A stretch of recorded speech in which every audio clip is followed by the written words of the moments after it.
epochs, what would you do with your country?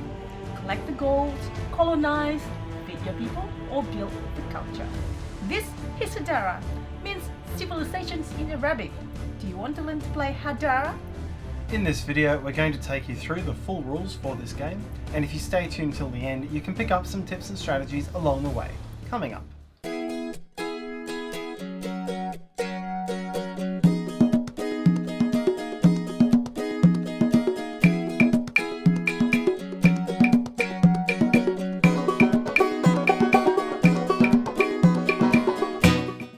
Hi, it's Tarrant. And Stella from Meeple University. We bring you a variety of quality board game videos.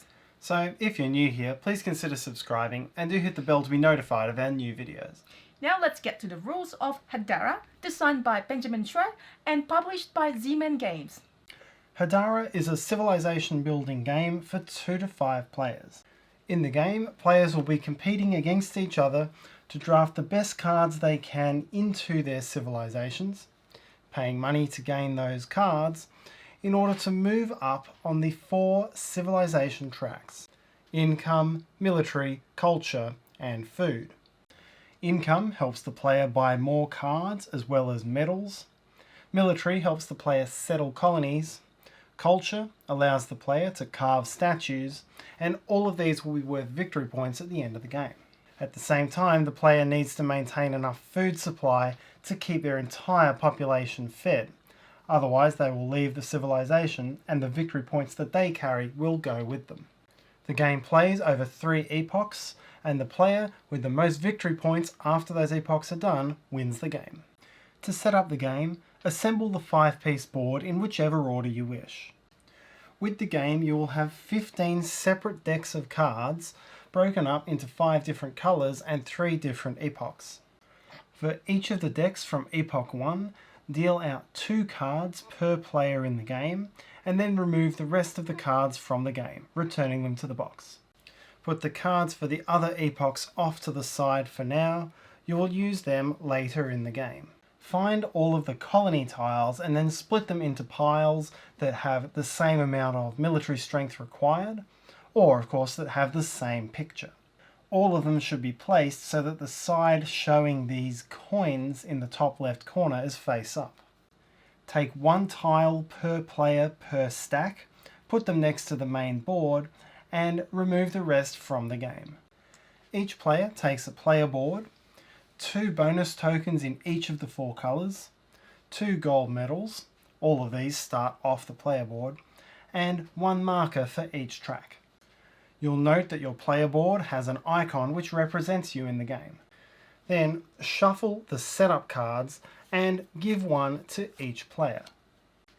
The player may choose to use this on the A or the B side, but in general the A side will be a little more balanced and easier for your first game. Players gain the money shown on their card and move each of their trackers up on the 4 tracks based on what is shown on the card.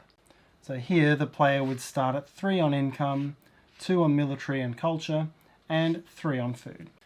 Finally, each player checks his or her initiative number. This will represent who goes first in each of the 3 epochs. If you're playing a 4-player game, whoever has the highest one of these numbers will never go first, and so give them 1 coin as a balance. In the 5-player game, this benefit will be gained by the players with the 2 highest numbers. You're now ready to play. The game of Hadara is played over 3 epochs. Each epoch plays over 2 phases and follows this sequence. In each phase, players will have the opportunity to draw or sell up to 5 cards into their civilizations. Then they'll gain money income and have the opportunity to colonize or carve statues using their military and culture. As this sequence occurs in each phase, this will occur 6 times during the game. However, the manner in which the cards are drawn differs between Phase A and Phase B, and we'll go through that shortly. At the end of each epoch, players have to feed all of the population in their civilizations, and then have the opportunity to buy silver and gold medals. This process repeats 3 times, and then the game will be over. Whoever's gained the most points by the end of the 3rd epoch wins the game. To start each epoch, players determine who is the first player. In the first epoch, this will be whoever has the lowest initiative number. In the second epoch, whoever has the second lowest. And in the third epoch, whoever has the third lowest. This epoch's first player gets to turn this wheel to whichever position he or she wishes. Each of the shields must be pointing to one of the decks. Then proceed with drawing cards. Each player checks the icon on his or her player board and draws 2 cards from the deck pointing to that matching icon on the main board. The player looks at these 2 drawn cards and then must place one of the 2 cards onto the matching coloured discard pile back on the main board. The player may then either purchase or sell the other card. If the player purchases the card, then he or she spends the amount of money shown in the bottom left-hand corner of that card and builds it into the matching slot on his or her civilization.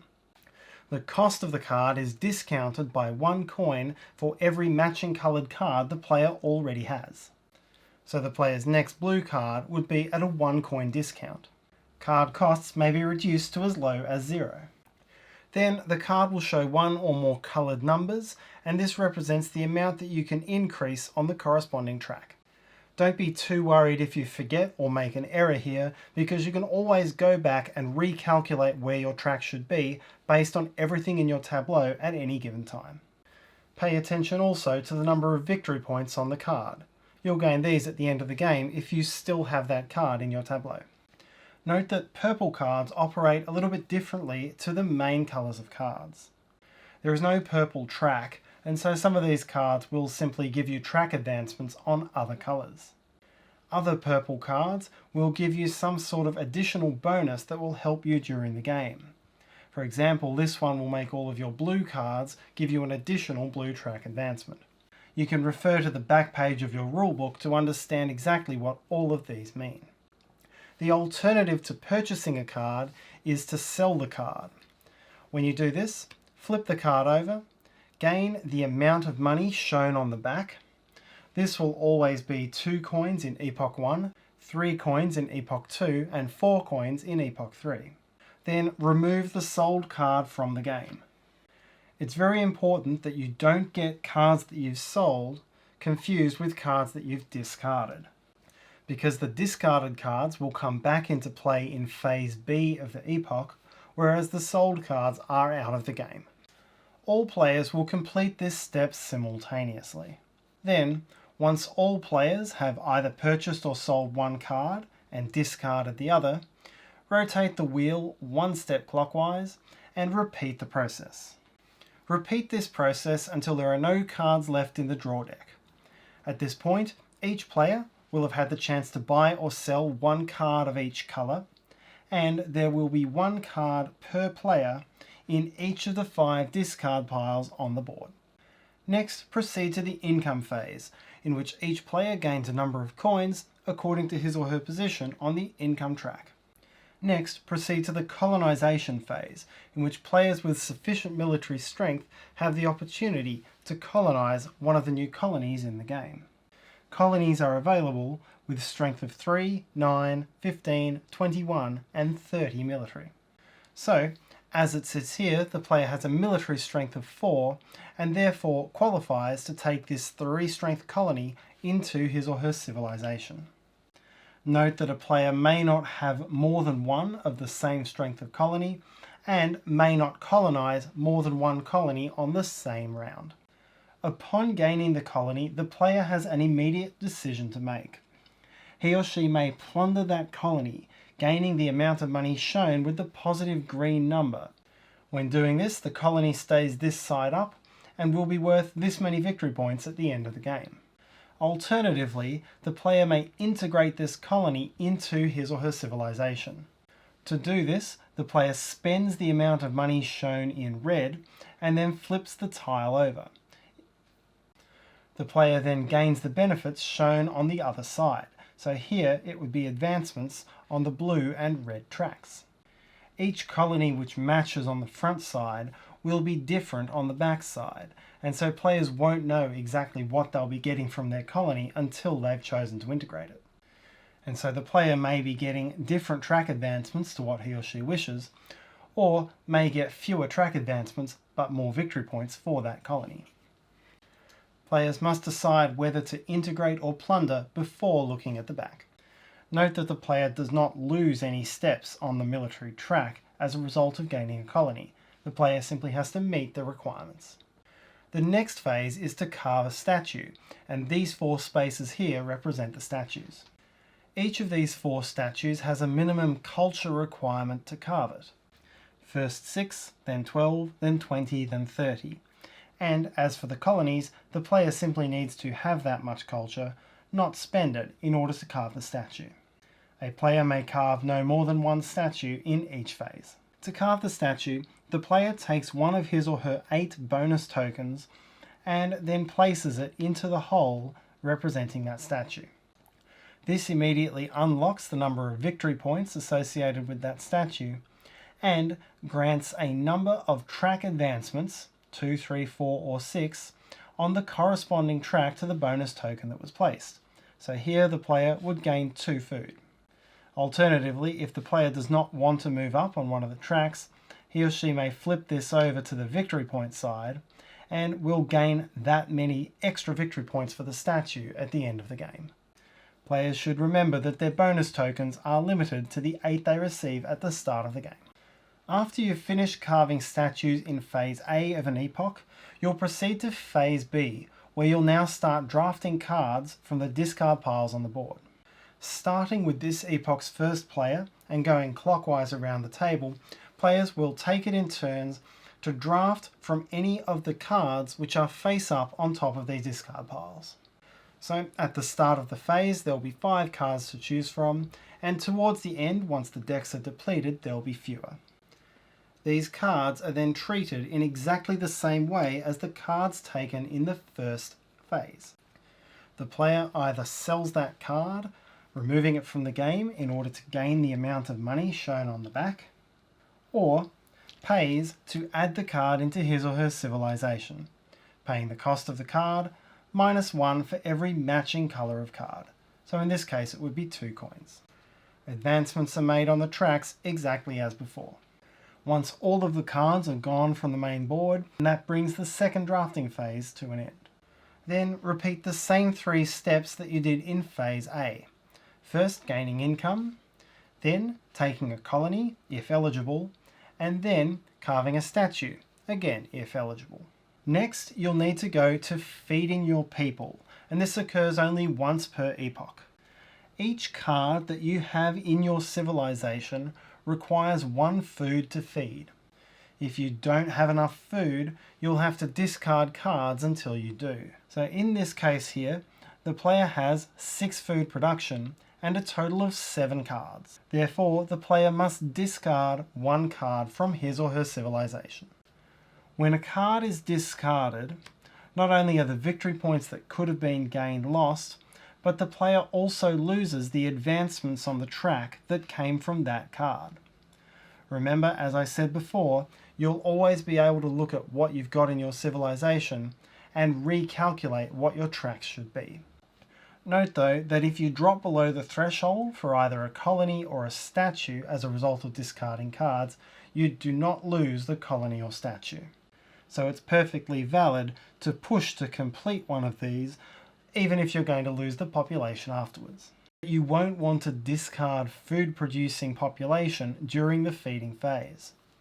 Remember here, I had to discard 1 card, but had I chosen to discard this one, my food production would instantly have gone down to 3, and I would have had to have discarded even more cards. So doing that would be very much inadvisable. The final step of each epoch is to buy gold and silver medals, and these are shown at the top of your player board. This is a way that you can convert your excess money directly into victory points. The cost to buy gold and silver medals is shown down here, and it becomes more expensive in each subsequent epoch. This is important to remember, as your income increases during the game, the cost of these medals is still going to be a relatively similar proportion of your overall money. And so this means that gold and silver medals are not necessarily just an endgame play in this game. To buy a silver medal, the player fills in one of these two slots on the player board. Take one of your bonus tiles and then place it into the hole with the track side up. In this case, unlike the statues, you're not able to flip it over to the victory point side. For each silver medal, at the end of the game, you will gain a number of victory points equal to half of your position on the matching track, rounded up. Once again, this comes from the player's limited pool of bonus tokens, and so players need to weigh up whether to put these bonus tokens into the silver medals, where they'll gain victory points, or into the statues, where they can gain track advancement. The other type of medal is the gold medal, and when purchasing a gold medal, the player takes one of the gold medal tokens and places it onto his or her player board.